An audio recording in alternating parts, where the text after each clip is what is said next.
Hey mamas, welcome to the Mom Chat Show where we talk all things motherhood and we keep it real, raw, and honest.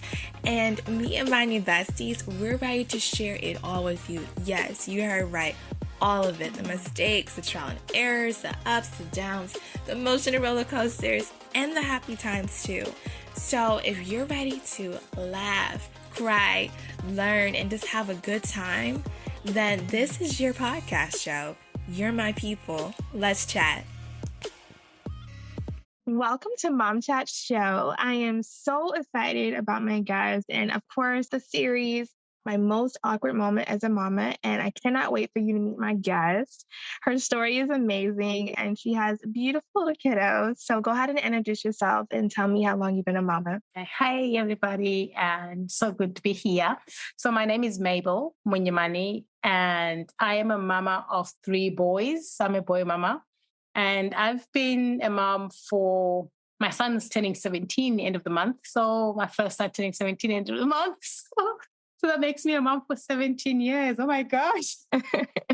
Yeah. So that's me. So I'm originally from Zimbabwe in Africa. Migrated, so I call myself a global citizen because I've been really all over. Migrated to the UK when I was pretty much just after my high school. So just teenage, we just finished high school. Then we moved to the UK. Met my husband then in uni. Dated for a couple of years. Then got married. Had the 2 boys. Then we migrated again to Australia, to Melbourne, Australia, which is where we are now.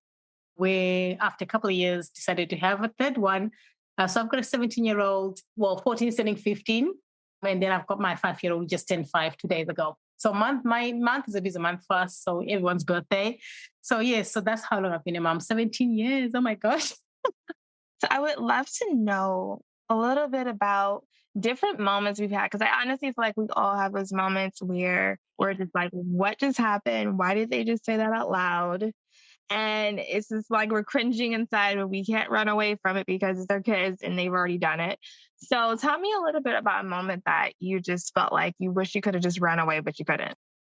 One that stands out. So my middle son, he's not quiet, but he chooses his words carefully.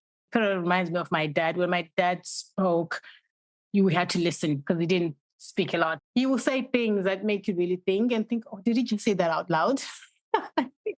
So one day I was really fussing about dinner. I was cooking really well. I think he was probably 6, 7, maybe 5 or 6 years of age. I was cooking. I made mashed potato. I made sausages. I was thinking I've really put myself out here. I'm something different. And I dished out the plates. And he looked at me and he goes, "Is that it?" I was like, "Yeah." And he goes, "You really think you can cook, don't you?" Oh my. Oh no. Oh no. I know my middle son is really sensitive towards his mom. He's very passionate, he's very caring, and he loves people, so he doesn't want to offend people. So when he says things like that, I know it's coming from a really sincere place. He's thinking, "Mom needs to hear this. This is not good. We don't like those mashed potatoes, Mom. No." And I think that's the last time I served mashed potatoes. Never done it again. Oh my gosh. Kids with this, they don't have a filter and they mean well, but they do not have a filter at all. No, and my no, middle son is exactly like that. Means well, but does not have a filter. And you're just sitting there like, I don't know how to take this. I could have got offended, which I did for 2 seconds. But I got his messages like, "Mom, we don't like mashed potatoes." So I've never served them again. So I've never got that remark again. So I have another question for you. Have you ever had a moment where you were just in public, and I've had a lot of these moments, and either something embarrassing happened that you just had no control over, or something happened to where they said something that was super not something you should be saying out loud? Yeah. Have you ever had a moment like that? I've had one crazy moment. We were at Disneyland, right? And my oldest son, we saw Mickey and Minnie, right? So you know how all big adults all dressed up in the thing, right, in Disneyland.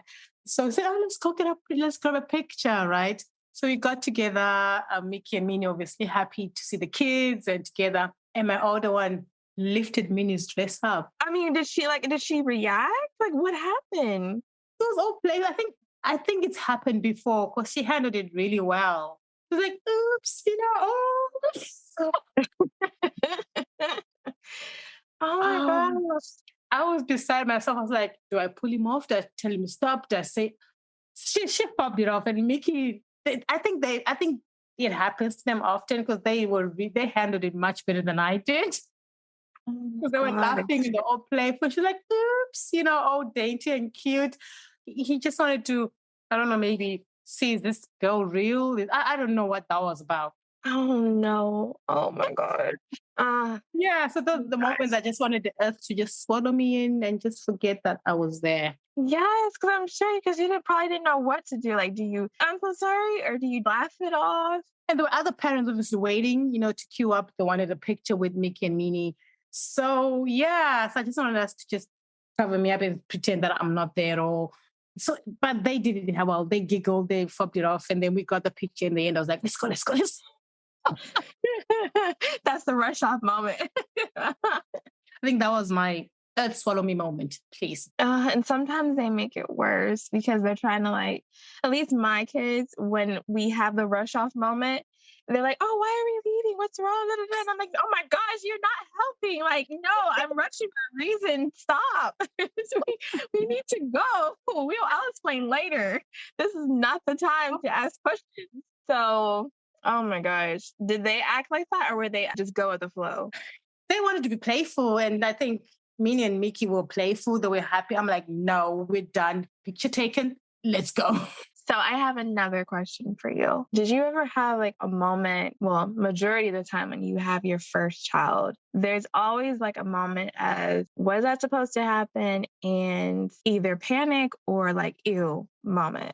Did you have any of those situations happen? I had a panic moment that with my second one. We were literally walking up the stairs. We had driven to the hospital. Labor had started. So we're literally walking up the stairs of the hospital. And that moment I was like, damn, I'm back here again. The pain, the pain of the first child literally dawned on me again. I'm like, I can't believe I'm back here again. You're so dumb. You're going to suffer. It literally had a panic, like, oh my gosh, I'm back here again. I think the literal idea of being in the hospital, walking up, I think that's the first time maybe I ever really thought about the pain, the labor Mhm. pain and what you go through. And that moment I was just thinking, oh my gosh, I can't believe. And all these voices in my head that you're so dumb, you're going to suffer, it's going to be horrible. Did you forget? How dare you forget? Right. And my mind was like, how dare you forget that pain? You're back again here. Can you believe it?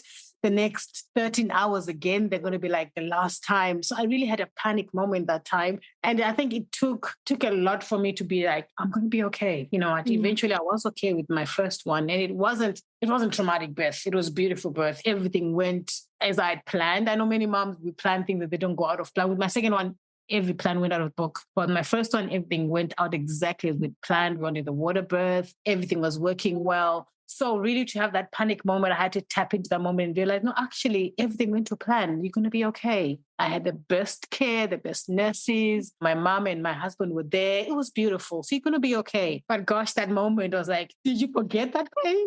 I know. I think we all forget it. They actually said it's some type of chemical that happens that makes us go back in that, ooh, I want to be pregnant again. Which is good because I don't think if we didn't have that, I don't know if we would keep going back again. I mean, depends, how much of a family you want, how big you want. Other people have 5, 6 kids. I think we have to have that thing that makes us forget whatever it is. Otherwise, we wouldn't go back, right? And I think every mom probably has a moment when she's in labor again. She goes, "You stupid, you're back here again." Yeah. Yeah. I don't know. I didn't really experience it Yeah. because I ended up having to have like planned out C-section. So after having the second one, I purposely like went into control mode. It came at first, but I was so picky about everything to the point like I went high class with my last one. Oh So yeah. I think that's the only reason why I didn't feel that way. But I would love to know from your experience of you having your first child. I feel like the first child is always the oh moments or oh my gosh, what just happened? And you have a lot of icky moments too because you're just learning everything. How was that experience for you? Especially because you had a boy first, right? Yeah. Well, the old boys. Oh, to all boys. Okay. So the first boy I feel like is like the tester especially Yeah. if you were like me and you never changed a diaper or knew anything about that. What was your experience? Were there any like moments where you were like, oh my gosh, and something silly happened or something that just caught you off guard happened? This is a classic one, the peeing with the boy. I was wondering if it happened to you because I got peed on so badly, so many times. I was like, Oh oh my gosh, gosh. so how do I do this? Do I put it down? What happens? Because you change it. And it's so quick. It's so Like, quick. oh my gosh. So I had to learn that, especially I learned like, I think it's the winter because of the cold, you've opened him up. That's going to happen quicker. So do it as quickly as possible, make him feel as warm as possible. Then the chances of the squirt is less. My whole tactics around, okay, let me make the room warm, let me make him warm. Then that way the squirts are less. That's how I survived that. But the first ones, like in your face, you're like, okay, do I need a face protector every time I do this? Oh And no one gosh. told me about this. So I wasn't prepared for it. It just happened. I don't know. My mom didn't tell me about it. No one did. Yeah. So I think that's where it happened several times. Like, I need to manage this. What's gonna happen? So I learned if I keep him warmer, then okay, those chances are less to happen. Yes, they don't prepare you for that. And I mean, the interesting thing is, I'm the only child, so it was only a girl for my Oh mom. yeah. So she couldn't be like, oh, be careful for this and change that. There was no preparation. I lost so many pieces of clothing. I was just like, this is a disaster because you can only wear so much. They say you're going to like lose so much, but honestly, like the baby, it still looks like it's somewhat in you afterwards. So I can only fit so many things. So I'm just like, okay, this is getting bad. Like I'm about to be just walking around here with nothing on because I keep getting peed on. So okay. Yeah. So the first one, that my tummy didn't go back in straight away. I thought there was something wrong with me. Yes. I felt tricked. I Like, felt so tricked. the baby's out, so I should be good, right? Okay, so it hangs around for a bit. Okay. I felt a bit icky. Is this what's supposed to happen? They don't tell us. They don't. They don't. Like when they weighed me after, I was like, that should be lower. Why is that so high still? He's not in my stomach. I was like, I don't appreciate this. I feel like something's wrong. I was like, you took everything you're supposed to take out, right? No, that mountain's still kind of high. Yeah. Okay, so this is what happened. So baby 2, 3, you're like, yeah, I know. But the first one is like, baby's gone. My tummy still. Yeah. I was so upset. And I mean, I was glad. I do feel like sometimes it does go by, like it shrinks down quicker if you do the nursing route. Sometimes, Yes. but they don't tell you though. It doesn't shrink as fast as the second and the third though. I was like, oh, it's gonna like snap back, no problem. Let's just go ahead and do this nursing thing real quick. And I was like, this is kind of going a little slow. It requires a bit more work. It requires you to be more, and the clothes that you have to be wearing past couple of days, past week or two, you're like, oh, okay. It's like there's so many things they leave out because they don't tell you that you get bigger faster because of the fact you already had one. So you look further than what you are. I used to hate that. They're like, oh, how far are you? Like, oh, just a month. They're like, oh, a month? Are you sure? Yes, I'm sure, ma'am. I think I would know. It is not 2 to 3 months. I don't appreciate that. But yeah. Yeah. So those things I'm thinking they should tell us. Then I think, or maybe I don't know, maybe it's just part of your journey on your own discovery journey, because those 2 first weeks after the baby, I was like, your whole body is like going through a whole the peeing experience. Oh, that hurts. That hurts so bad. It's like, what happened? Like they just clawed you. It's so bad. Oh my gosh. The bathroom thing is a whole nother ball game. It's like you're learning your whole body like all over. It's like, who am I? What's the whole thing happening? So yeah, I think it's a whole tour. I'm learning the baby. I'm learning me again. I'm learning to pee again. The breastfeeding is a whole scenario again. Yeah.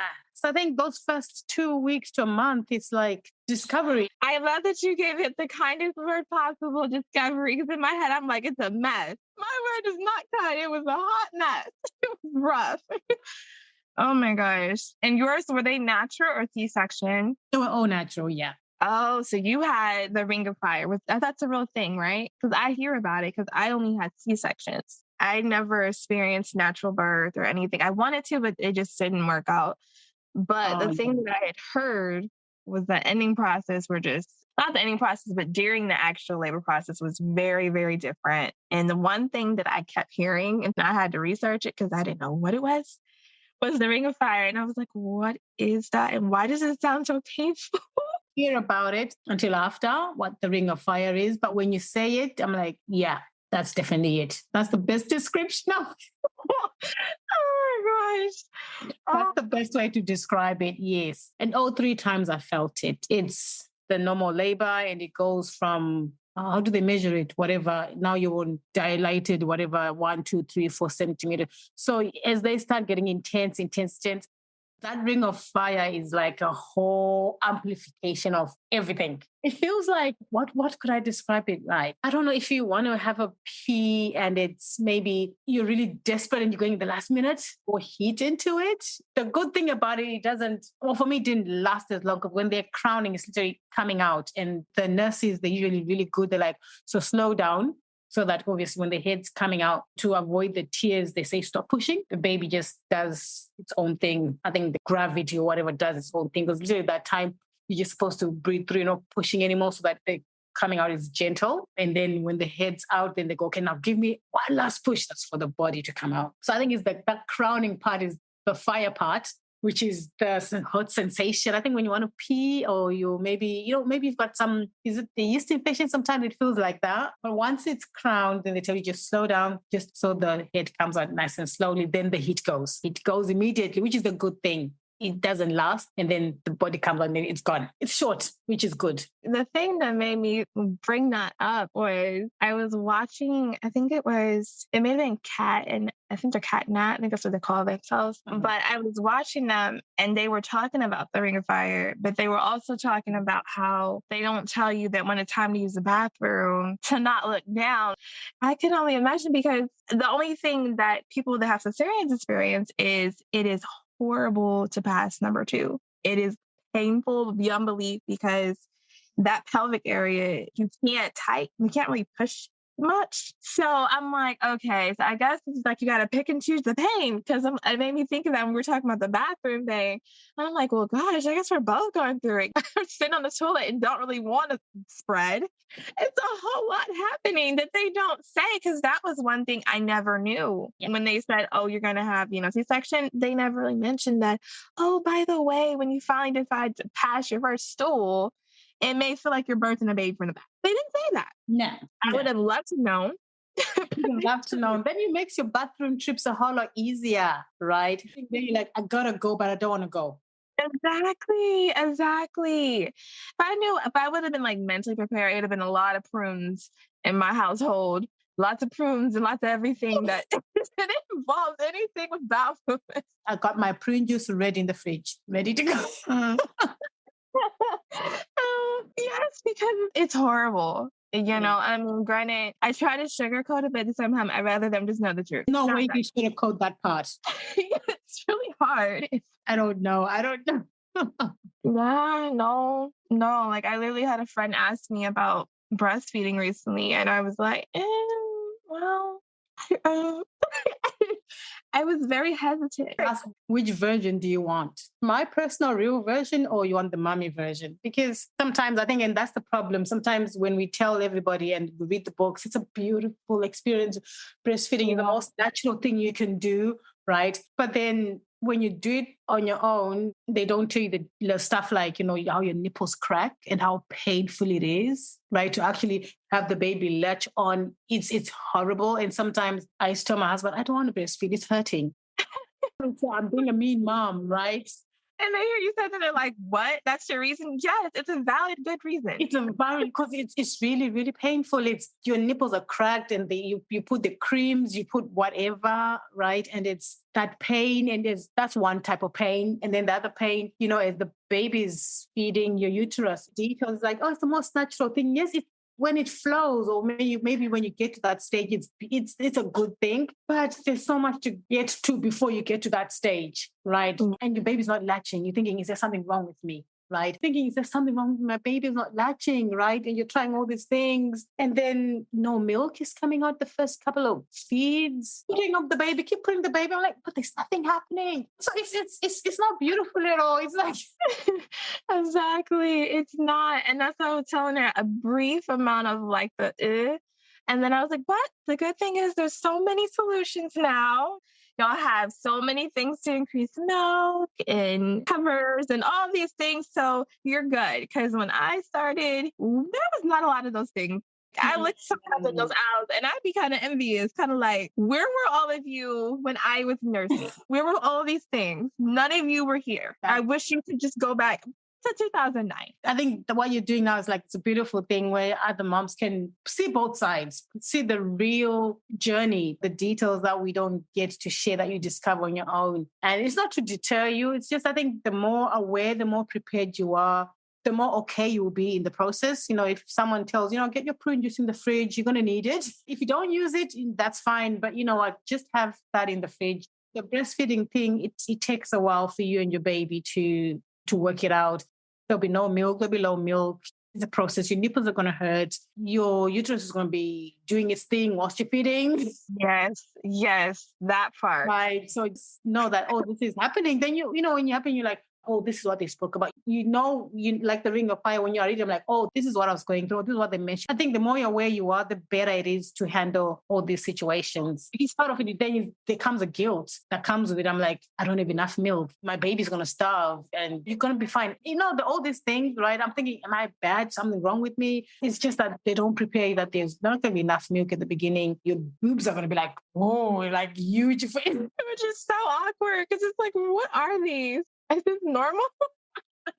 Right? Is this normal? And that can hurt. They can be really heavy. So it's just a whole journey that I think we moms should really be honest and just not beautify it. I think when it eventually works, it's beautiful. You've got that bonding moment. And it takes a while to get to that stage where everything is flowing. Your nipples are working, they're recovered. One time I had to get what do they call them? A nipple protector type of thing. The shield? Is that what it's called? Yeah. They were weird. There's a weird thing about it, but I think it's better than him latching onto my nipple. Yeah, try it without, but you're going to want that shield. You're going to want that shield. Yeah. So all those things, right? I have all these shields. Okay, let me get this, I think there should be a manual survival guide to breastfeeding. I think so too. I learned from trial and error. Nobody nursed. Nobody was even considering natural births because everybody ended up having to have emergency C-section. I think that's one thing that is interesting about it is that based on our family history, if there's so many like gap holes, it's kind of like, okay. And you decide to go a whole nother route. Now you're like, what now? Okay. So I was winging it. These are the words, right? Winging it. Like, I think we're going to try this. We'll see if this works. And then sometimes it was like, that didn't work. Yeah. Breast pumps. Oh, that right there is trial and error. Oh my gosh. Right. So that's this own mechanism where you're thinking, okay, how does this work? Then you eventually figure out how you work and I feel like a cow. That is the perfect example. Oh my gosh. You feel like I'm a cow, right? I'm like pumping, which then I guess it's good when it works eventually when you've got your flow. Now I had milk in the bottles, right? So my husband can feed my son, my mom, sometimes, so my mom was really good. She goes like, put the milk so that when the baby awakes, I will feed you rest. System going on is really good. My mom wanted me to rest when the child's waking up. Pump, have some milk ready, and I'll just give the baby. So all these things are good because they'll work for your own benefit, for the whole thing you're trying to create for yourself. So thank God I pump, then I could have the milk for my sons. My mom could feed the baby when baby wakes up and I'm sleeping, I'm resting, I'm recovering. So I love that part of it. But the whole getting used to the thing being on your nipples. And then in the noise, that's what's really like the like, what is happening? Why? And there's no way past it. Is the manual the better one or is the electric the better? Whatever. It's all the same thing. It's all the same thing. Either way, you're being milked and it's just going to happen. Yeah. There's nothing you can do. Oh, gosh. Yeah, it's definitely real after the baby comes out. It gets really interesting. Very quick, especially the first time around. It's so many things being thrown at you. You're just like, oh my gosh. Yeah, for sure. Well, honestly, I loved your feedback and I feel like your stories are so relatable because, for one, being a mom of multiple, I get it because every experience is different. They don't prepare you for the fact that each time you have a child, you're going to learn something new, something else is going to happen, and it's just going to be a whole journey and process and potentially sometimes a hot mess. Well, I want to thank you so much for coming on here with me and laughing and sharing your story and just all of the great ups and downs of mamahood. I enjoyed every minute and second. Thank you for having me. I enjoyed the whole journey. I'm thinking my older one is 17, right? If he was listening to these stories, he'd be like, oh, mom. I hate It's it. funny that I remember them. It's like it was yesterday. So motherhood is very beautiful. It's in its own sense. We remember every details, right? Like you said, your older one is like, 14. Yeah, 14. It happened like last week or something. Yes, it's like it just happened. Yeah, I think that's the beauty of motherhood. We remember everything, the good and the bad. And I think just paying respect to our bodies, what our bodies did and go through the whole pregnancy, the whole birthing, whether it's natural, whether it's C-section, with the way we heal. I think it's beautiful. I mean, I've watched my sister, she had cesarean both times, and just the way she heals through it, I'm like, it's amazing what our bodies go through and how they recover. And the whole journey of motherhood, breastfeeding, if you do, if you don't. It's just a whole beautiful thing. It's an experience that I'll do it again if I had to. I'm done. You mentioned to clarify that with passion. The I am done though. I know. But it's a beautiful thing. I respect our bodies, even our minds, just the whole mental psychology of the whole pregnancy, childbirth, and mothering. I mean, honors to all moms. I think we all do an amazing job. Yes, we do. It's honestly one of those things that I feel like I'm grateful to at least experience at least once. Well, once again, I am so excited about our guest. And if you would love to talk to her, would you be open to them talking with you if they want to continue like laughing with you? Absolutely. I mean, I love motherhood. I love families. And if I can help another mom, like I think the more information, the more informed you are, I think it helps. I don't know, maybe other moms want to go blank slate and just discover things as they go. For me, it's like I want to know as much as possible so I'm prepared. So if, you're one of those moms who wants to know the real deal about things, I'm happy to share my experience. I'll just be honest and just keeping it real. And I think it helps. If you need that information, then I'm obviously definitely available for that chat. Awesome. Well, you heard it from her. She does not mind if you reach out to her and y'all can continue the chat and laugh. And once again, thank you again. And that's it, y'all. All right. Bye-bye. Thank you so much. Thanks for having me. Take care. That's it, mamas. Thank you so much for spending a little time with me on the Mom Chat Show. And I would love to connect with you more. So to make sure of that, click that follow button and also follow us on Mom Chat Show on Instagram, where I will talk to y'all again next week. Bye, mamas.